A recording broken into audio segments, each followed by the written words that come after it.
श्रीकान्तद्रुहिणोपमन्युतपनस्कन्धेन्द्रनन्द्यातयः प्राचीनो गुरवोऽपि यस्य करुणालेशाद्गता गौरवं तं सर्वादिगुरुं मनोज्ञवपुषं मन्दस्मितालङ्कृतं चिन्मुद्राङ्कितमुद्रपाणिनलिनं चित्ते शिवं कुर्महे।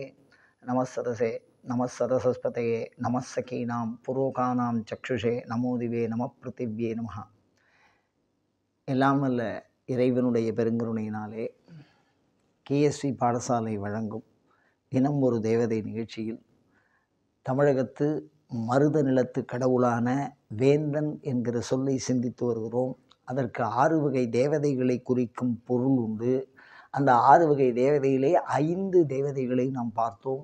6வதாக வேந்தன் என்ற சொல் இந்திரனை குறிக்கும். இப்போ இந்த இந்திரன் அப்படிங்கிறவன் தான் மருத நிலத்து கடவுள். இதை நான் சொல்கிறேன், இந்த 6 பேருமே மருத நிலத்தில் வணங்கப்பட்டிருக்கா. மருத நிலத்து கடவுள் தான் 6 பேருமே. அதில் இந்திரன் அப்படிங்கிற ஒரு சொல் எதை குறிக்கிறதுன்னா ஒரு பதவி. அது இந்திரன்கிறது ஒரு பதவி. அந்த பதவியில் இருக்கிறவர்கள் துன்பமின்றி இன்பத்தை மட்டுமே அடைய வல்லவர்கள், வேறு எதுவுமே இல்லை. இந்திரனுடைய சிறப்பு என்ன? அந்த பதவி அடைஞ்சால் என்ன அர்த்தம்னா இன்பமே என்னாலும் துன்பம் இல்லை. அதில் இன்னொரு விஷயம் என்னன்னா தொடர்ந்து ஒரு சந்தோஷத்தை அனுபவிக்கிறால சலிப்பு வந்துடுமான்னா சலிப்பே இல்லாத இன்பம். எப்படி அப்படின்னா அமராவதின்னு ஒரு நகரம். அந்த நகரத்தில் பார்த்திங்கன்னா கங்கை ஓடுறது. எந்த பாவம் பண்ணாலும் அந்த கங்கையில் குளித்தா சர்வநாசம் போயிடும், அந்த பாவம்லாம் போயிடும், அந்த புண்ணியம் வளர்ந்துட்டே வரும். அங்கே கல்ப விருட்சம்னு ஒரு மரம், இந்திரனுடைய ராஜ்யத்தை சொல்கிறேன், ஒரு மரம். அந்த மரத்துக்கு கீழே உட்காந்துட்டு நீங்கள் எதை நினச்சாலும் அது வந்துடும். நீங்கள் எதை நினச்சிங்கனாலும் அப்படியே நேரடியாக அனுபவிக்கலாம். அப்படிப்பட்ட ஒரு இந்திரனுடைய தேசத்தில் இருக்கக்கூடிய ஒரு மரமே அனைத்து விதமான தேவைகளையும் பூர்த்தி செய்துவிடும் அப்படின்னு சொன்னால் இந்திரன் எப்படிப்பட்ட போக்கியத்தை அனுபவித்து கொண்டிருந்தான் என்பதை, போகின்னு அவனுக்கு பேர். இந்திரனுக்கு இன்னொரு பேர் போகி, அனுபவிக்கிறவன் அர்த்தம். நம்ம தமிழர்களுடைய வழிபாட்டில் போகின்னு ஒரு பண்டியல், அழகான ஒரு பண்டிகை ஏற்படுத்தி இருக்கிறார்கள். அதுக்கு பேர் போகின்னு பேர். அந்த போகிங்கிற பண்டிகை இந்திரனுடைய வழிபாடு. அது அப்போ எவ்வளோ சிறப்பு பாருங்கள். இறந்தவர்கள் இந்திரன் பதவியை அடைவார்கள். பூலோகத்தில் இருந்துட்டு 100 யாகம் பண்ணினா இந்திர பதவியை அடைவார்கள் அப்படிங்கிறதெல்லாம் நிறைய விஷயங்கள் சொல்லப்பட்டிருக்கு வேள்வியை.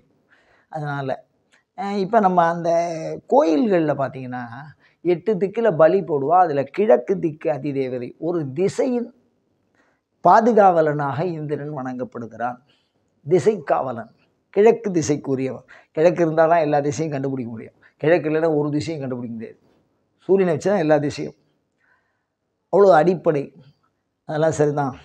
அவனுக்குன்னு தனி உலகம், அவனுக்குன்னு தனி வழிபாட்டு முறை எல்லாமே இருக்குது. இந்திரனுடைய ராகம் அது ஒரு விஷயம் பாருங்கள். இந்திரன் தமிழ் கடவுள். அதுக்காக என்ன சொல்லியிருக்காங்கன்னா கோயில்களில் உற்சவம் நடக்கும், கொடி ஏற்றி உற்சவம் பண்ணுவா, துவஜாரோகண உற்சவம். அதில் இந்திரனுக்கு போகும்போது அவனுக்கான பண் வசி சொல்லப்பட்டிருக்கு. அப்போ பண் இசைங்கிறது தமிழர்களின் பாரம்பரிய இசை. அந்த பாரம்பரிய இசை வாசித்து அவனுக்கு விழா செய்ய வேண்டும். அந்த குறிஞ்சியாழ், முல்லையாழ், மருதையாழ்னு சொல்கிற மாதிரி அவனுக்கு ஒரு குறிப்பிட்ட இசை இருக்குது, ஒரு பன்னிசை தாளம் இருக்குது, ஒரு விதமான ராகம் இருக்குது. இந்த ஆடல் மங்கையர்களை எல்லாம் அங்கே அந்த இடத்துல ஆட சொல்லி அதை அவனுக்கு உபச்சாரமாக செய்வான், பூர்வ திக்கில் ஆரம்பித்து. அப்போ இந்திரன் எப்படிப்பட்ட தேவதையாக இருப்பான் என்பதை யோசித்து பாருங்கள். முழுக்க தமிழ் தேவதை. அனைத்து போகங்களுக்கும் ஒரே அதிகாரி. துன்பமே வரக்கூடாது, ஒரு நூல் கூட வரக்கூடாது, சந்தோஷமாகவே இருக்கணும். மனிதன் எந்தெந்த செல்லும்னா செழிப்புன்னு அர்த்தம். இந்திரனை எல்லா விஷயமும், அதாவது வயல் யோசிச்சு பாருங்கள். வயல் 3 போகம் விளையினான். விளையத்துக்கு பேர் போகம், அனுபவிக்கிறது. உணவுப் பொருள் 3 போகம் விளையுது. கரும்பு 3 போகம் விளையுதும்பா. போகினா யாருன்னா இந்திரன் சொல்லுவான். யோசிச்சு பாருங்க. அப்படி ஒரு நன்னா சாப்பிடணும், ஆரோக்கியமாக இருக்கணும், எல்லா விஷயங்களையும் அனுபவிக்கிறவன் இந்திரன். எல்லா விதமான சுகங்களையும் அனுபவிக்கிறவன் இந்திரன். அப்போ கடவுள் பாருங்கள், அவன் பேரை சொன்னாலே மகிழ்ச்சியை தர மாதிரி இருக்கு. அப்படிப்பட்ட ஒரு பெருங்கடவுள் மகிழ்ச்சியின் வடிவாக சச்சிதானந்தா திரியோசின்னு சொல்கிறோம். அப்படிப்பட்ட இந்திரனை வணங்கினால் அனைத்து விதமான மகிழ்ச்சி, துன்பமற்ற மகிழ்ச்சி, அதாவது சலிப்பற்ற மகிழ்ச்சியை அடையலாம். அவன் தமிழர்களால் வணங்கப்பட்ட கடவுள். அவனுக்கு தமிழில் போகின்னு ஒரு பேர், இந்திரன் ஒரு பேர். இன்றும் கிராமப்புறங்களில் பலிபீடம் வச்சு அவனுக்கு வழிபாடு பண்ணுறாங்க. சில இடங்களில் உருவங்கள் இருக்குது. அதை வணங்கி அனைத்து விதமான நன்மையும் பெறுவோமாக. அயம் தர்மஹா உத்தரோத்தராபிவிருத்திரஸ்து.